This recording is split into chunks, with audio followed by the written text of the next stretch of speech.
Hey YouTube, how you guys doing today? Kevin here coming at you with another video. Well, I got a whole bunch of stuff in. It's going to rain out, so I got to kind of make this kind of sort of quick. I got the vinegar for the rototiller for the gas tank, so we're going to put that in now actually. I left these two carburetors. This one right here is for the KM 178, and that right there is for the 1976. They're all set. They just need to be assembled. We're going to assemble those later on. I'm going to do that off screen actually. You guys have watched my Carb Talk video, so you know how those go. My brand new carburetor came in. This is for my my Yamaha Breeze. I put a new needleless seat in the old carburetor, and it was leaking out the bottom here.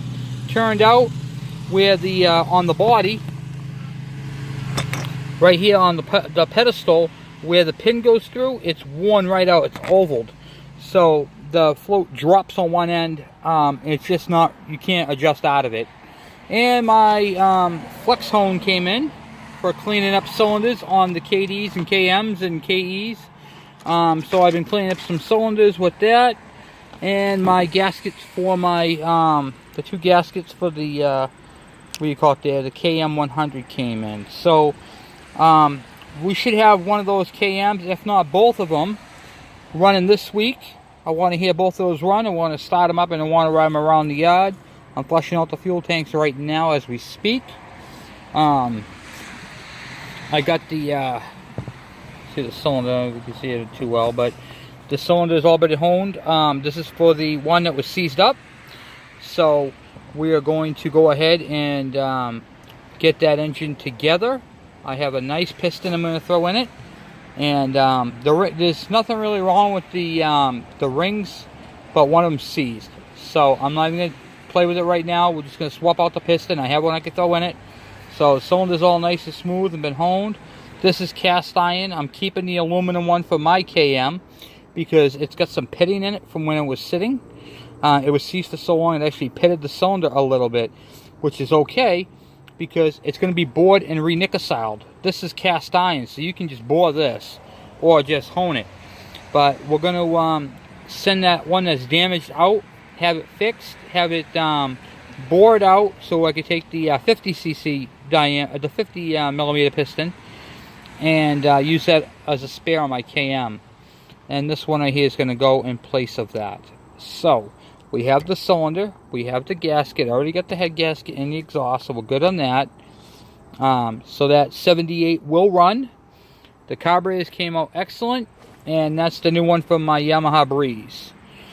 So we'll head out back there, and we'll go put the vinegar in and get that thing set up and situated. Okay, so here's the rototiller. I pulled the starter off it already, and I brought my pressure washer out, my little one, not my big one, but my little one. That's one of those Harbor Freight ones. You can get that at Harbor Freight. It's like $100, or a little over $100. That's a great thing for pressure washing equipment. I pulled it off. This has points ignition, so we're going to clean the points, but we're not doing that today. I'm covering low because we're going to have a storm. I keep getting alerts for thunderstorms, but I wanted to do a video and just say hi to you guys and show you what's been going on here at the homestead. So we got this is the Ariens I picked up from my buddy down south, and 4 horsepower. So I want to get this thing running. There was all kinds of black stuff inside there, and all that type of stuff. So this is points ignition, and we're going to keep it points. That's just because it's an Ariens and it's a vintage, it's old. So we got the carburetor right here. We're going to clean that too as well. I just pressure washed the heck out of the motor and all that, so I want to get all that cleaned up. Then we'll go ahead, we'll pull the flywheel, apply tomorrow. Actually not tomorrow, because tomorrow I have the Andy Blacksmith Ride for Life. So I actually been getting my bike going, getting my bike all cleaned up and polished, my Virago. So I gave her a nice bath, get her all clean. Look at that block. Oh yeah, looks good, huh guys? So beautiful piece of machinery. So this morning I get a phone call from my brother, and he says, Kevin, well, he didn't give me a phone call, he sent me a text. He said, Kevin, there's a snowblower at the end of my road for free. So I says, well, luckily for me, I'm not working today I'll swing up and pick it up. So I picked it up. And here it is. 8 horsepower, 26-inch path. And track drive. So I put some fuel in it. Where is it? Choke.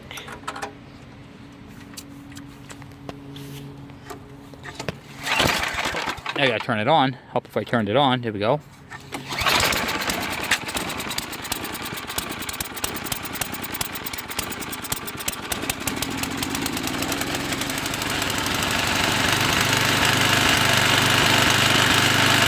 Sounds good to me.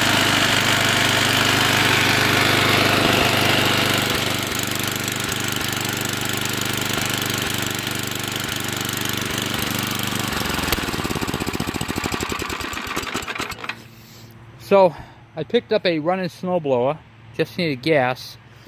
The auger works, but the drive doesn't, and it's got a broken belt. So we're gonna pull that off. Well, I assume it's got a broken belt.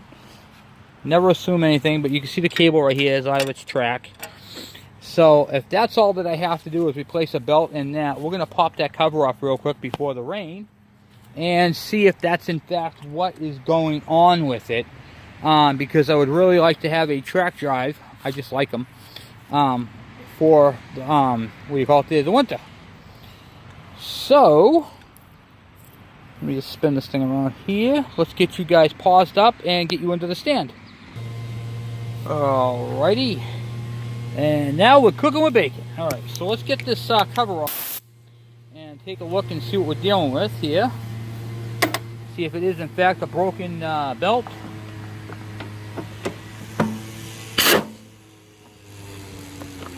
Not really sure what the problem with it is.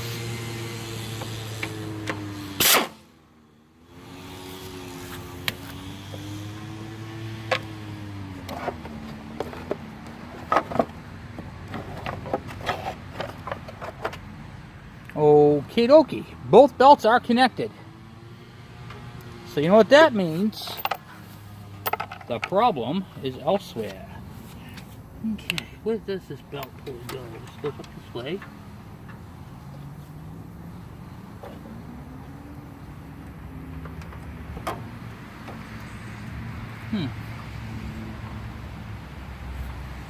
Looks like we're going to have to flip it up and take a peek underneath. Fuel cap tight.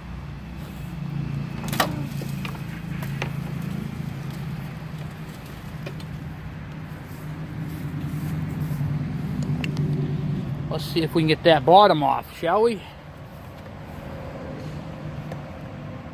Take a peek. See if we can figure out what's going on.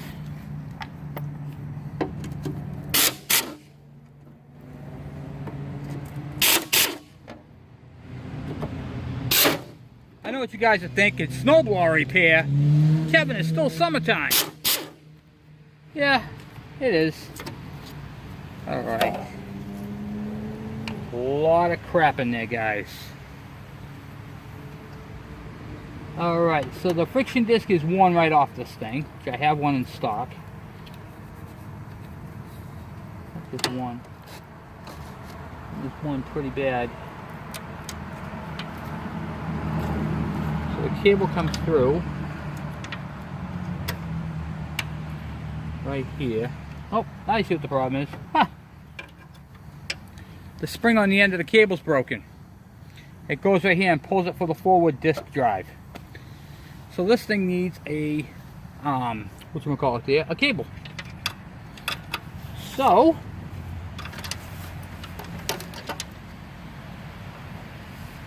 we'll pull that cable out.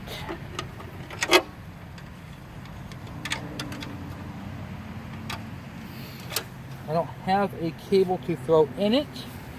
But now that I know that that's what the problem is, this see right here, the end of the cable snaps right off, it hooks on, and then it goes through the loop down here and pulls this whole plate forward. So it doesn't need a,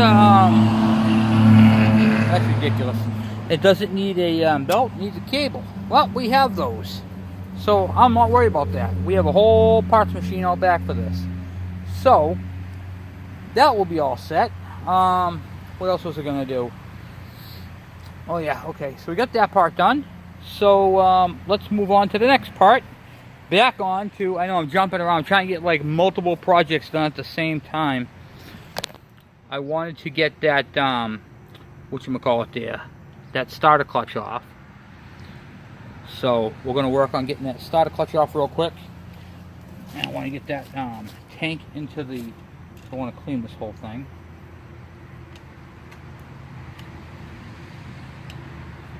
On the Briggs. This is what I've been doing all day, guys. Bouncing back and forth between projects, and I haven't really gotten anything done per se. Haven't completed any projects today. I've been working on this one, that one, the other thing that came in. I got the Virago all finished up and done. Basically, that just needed to be pressure washed. My buddy down south did a good job with that. Okay, so we got the starter off, the starter spring there off, and then this clutch right here comes off. This is what the tool looks like right here. I'll show you. It's basically a Briggs & Stratton cup, and you can get these at Briggs & Stratton shops. You can order them. They're not going to have them in stock, and nowadays they're not even using this style. All right. So let's see if I can get that starter clutch off with ease. Sometimes you can, sometimes you can't.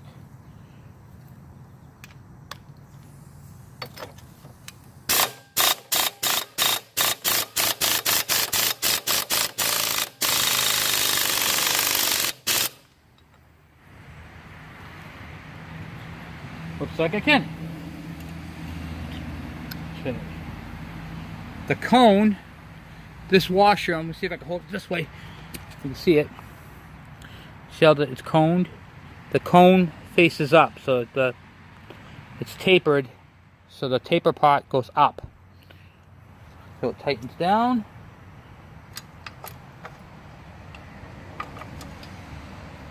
And then the flywheel is pressed on there. So I'm going to show you guys a little trick to get that off. Alright. So now, if we can do this properly here,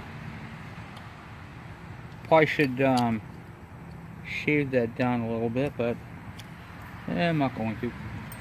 We'll see if it works. If it comes off. Should come off fairly simple, so.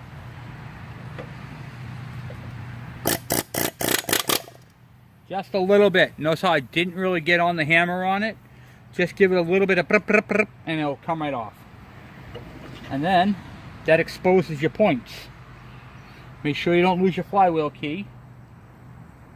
And always inspect it. What are you looking for? You're looking for the flywheel grooves on the sides of it and like it's going to get cut. This one's in good shape, so we can reuse this one. Then what I'll do is I'll take those two screws, I'll set them back inside the starter. I'm not gonna get to this point today. I'm just gonna I'm cleaning this thing up so we can get to it. What do you call it there? Hopefully tomorrow night. I want to hear this thing run. Well, it won't be tomorrow night because the fuel tank's gonna sit for a couple days. But I want to get it prepped up so that when I go to do it, I can do it without issue. You know what I mean? Know what I mean, Vern? All right, so let's get that out of the way. And then I'm going to move you guys backwards. And I'm just going to pressure wash that real quick and I'll be right back. Alright, so we got the engine all cleaned up. And inside here is the points. The ignition points. And it tells you which way. Caution, be careful to seal. You know, we pressure washed it. Do not use steel flywheel key. You want to use an aluminum one. Because if something happens, it's going to share it. So basically, the engine block is cleaned up. We're ready to remove the points. We're not doing that today in this video. This is going to be a two-part video on this one, maybe even three. We're going to do one for the points. Well, we're going to do points and getting the thing all cleaned up. So I'm going to let this thing soak. I got to put the vinegar in the tank, and then cap that, get that done, and pick up because we're about to have a bad day. Well, we got some blue sky there, but My phone keeps going absolutely crazy. And I just blew this thing all out right here. So we're going to be doing, we're working on 2 pieces of equipment at the same time, which is not something I prefer to do or like to do, but I just got so much stuff going on, so I'm trying to get caught up with a little bit of it, and this just came in, and I really kind of want to get it done so we can move on to another project.